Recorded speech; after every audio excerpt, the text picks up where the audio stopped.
নমস্কার বন্ধুরা, চৈতি সিম্পল কিচেনে সবাইকে স্বাগত। আশা করি তোমরা সবাই খুব ভালো আছো আর আমিও ভালো আছি।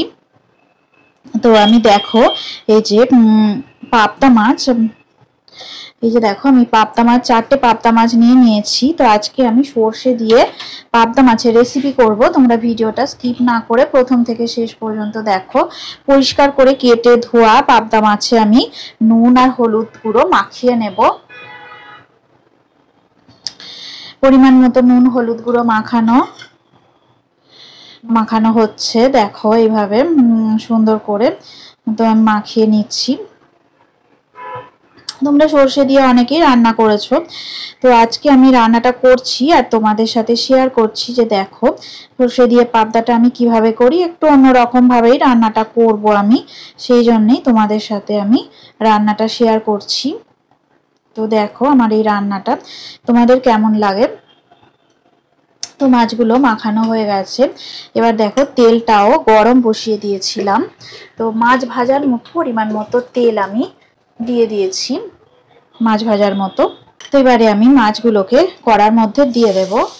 তেলটা গরম হয়ে গেছে, তো মাছগুলো দিয়ে দিলাম আমি। মাছগুলো ভাজা হোক। মাছের এক সাইডটা ভাজা হয়ে গেছে, সব মাছগুলোকে আমি এবার একটু উল্টে পাল্টে দিয়ে ভেজে নেব ভালো করে। দেখো মাছগুলোকে আমি উল্টে পাল্টে দিলাম। দেখো মাছ ভাজা হয়ে গেছে। তো মাছগুলো এবার আমি একটা পাত্রে তুলে নেব।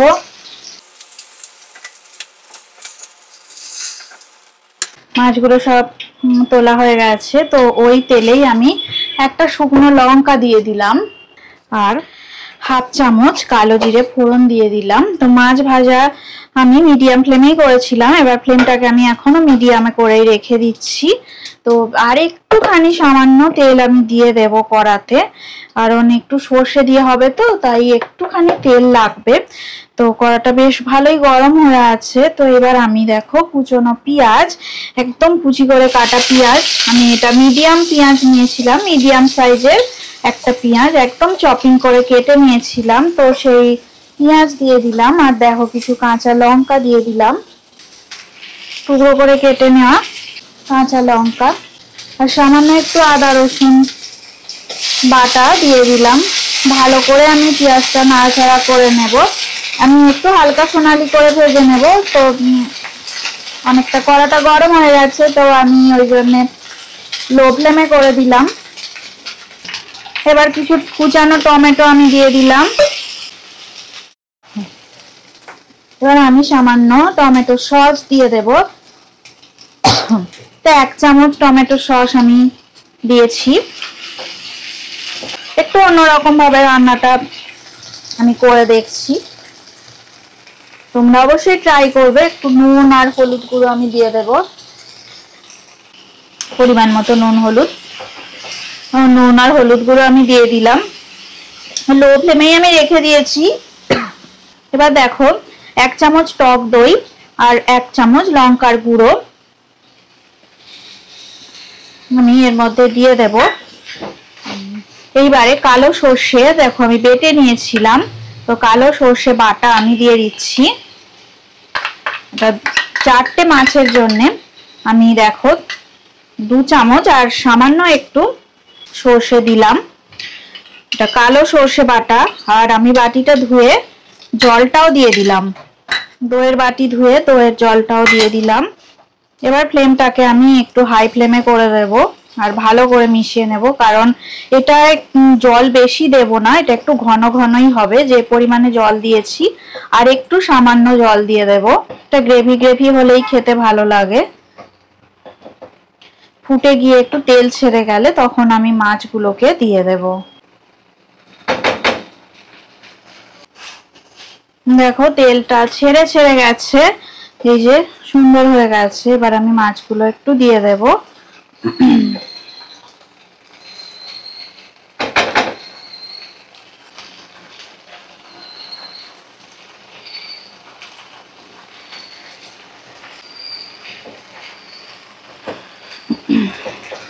লো ফ্লেমে রেখে 2 মিনিট একটু ঢাকা দিয়ে রেখে দেব। ফিরে আসছি 2 মিনিট হয়ে গেছে, ঢাকাটা খুলে নিলাম। এবার আমি গ্যাসের ফ্লেমটা অফ করে দেবো। রান্নাটা একদম রেডি হয়ে গেছে। এবার আমি রান্নাটা সার্ভ করে দেব।